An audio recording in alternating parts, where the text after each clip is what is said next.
세상에서 가장 유명한 예술가, 20세기를 대표하는 거장. 누구나 이름은 알지만 여전히 어려운 예술가 파블로 피카소. 화려한 수식어를 가진 그는 예술의 판도를 바꿨습니다.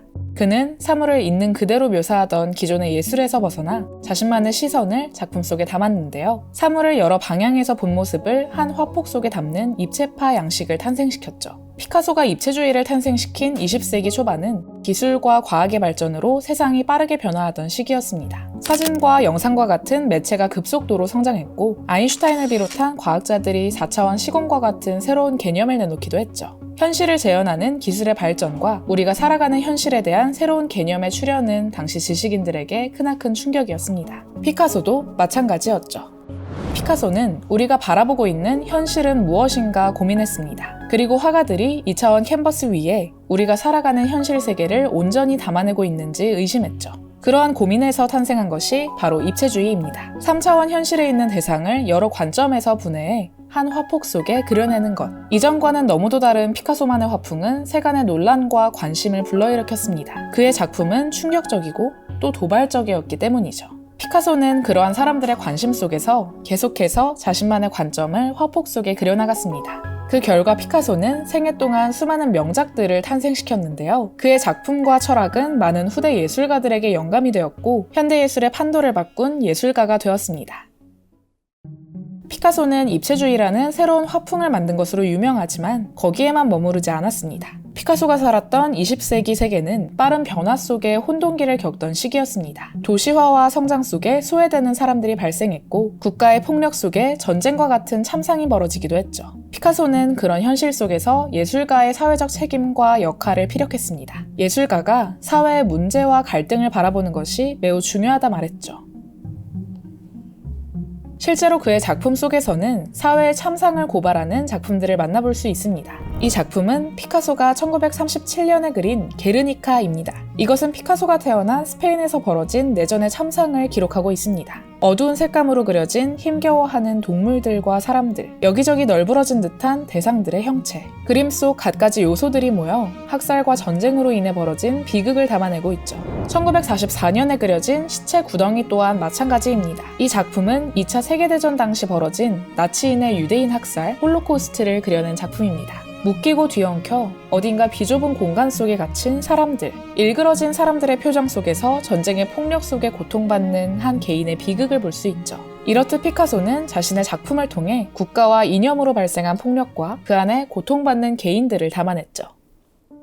이런 피카소가 한국에서의 비극을 담아낸 작품 또한 있는데요. 바로 한국에서의 학살이죠. 1951년 1월 6.25 전쟁이 발발한 지 6개월이 되던 때 피카소는 이 작품을 세상에 내보입니다.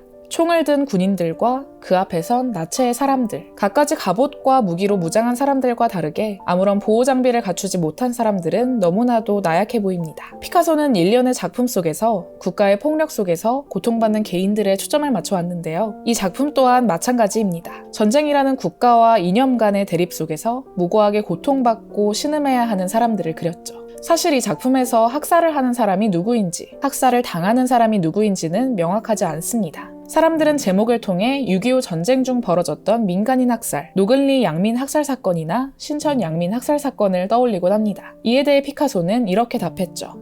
전쟁의 모습을 표현할 때 나는 오로지 잔혹성만을 생각한다. 미국이나 다른 나라 군인들의 군모와 군복 같은 것들은 생각해 본 적이 없다.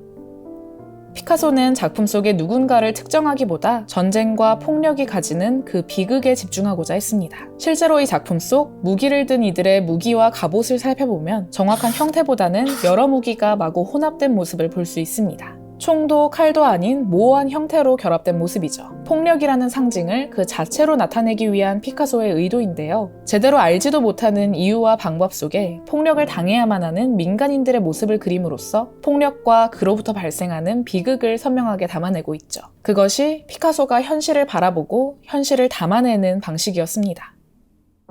이 작품은 게르니카, 시체구덩이와 함께 피카소의 반전예술 3대 걸작으로 손꼽히는데요. 한국에서의 비극을 그린 이 작품은 안타깝게도 한국에 들어오지 못했습니다. 이 작품이 1980년대까진 국내 반입 금지 예술품이었기 때문이죠. 피카소가 정치적으로 공산주의자였다는 점, 이 작품이 한국전쟁 당시 미군의 폭력을 담았다는 설로 인해 한국의 정치 격변기까지 이 작품은 반입이 금지됐습니다. 덕분에 한국에서의 비극은 아이러니하게도 한국 땅을 밟을 수 없었죠. 한국에 들어올 수 없었던 한국에서의 학살이 2021년 드디어 한국을 찾아왔습니다.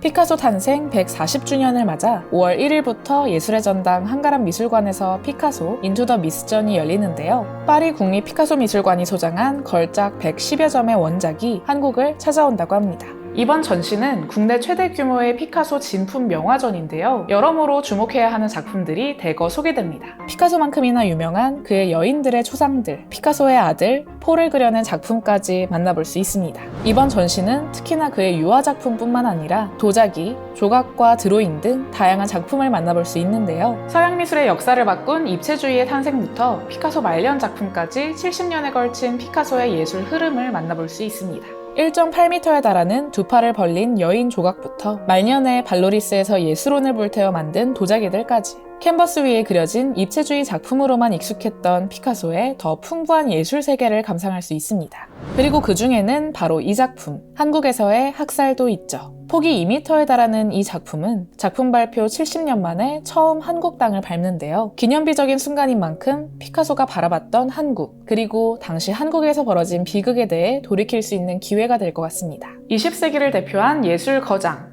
피카소의 삶과 예술 철학을 들여다볼 수 있는 이번 전시. 불꽃 같은 예술혼으로 창작의 전 분야에서 걸출한 작품을 남긴 피카소의 신화가 궁금하신 분들은 이번 전시를 놓치지 마세요.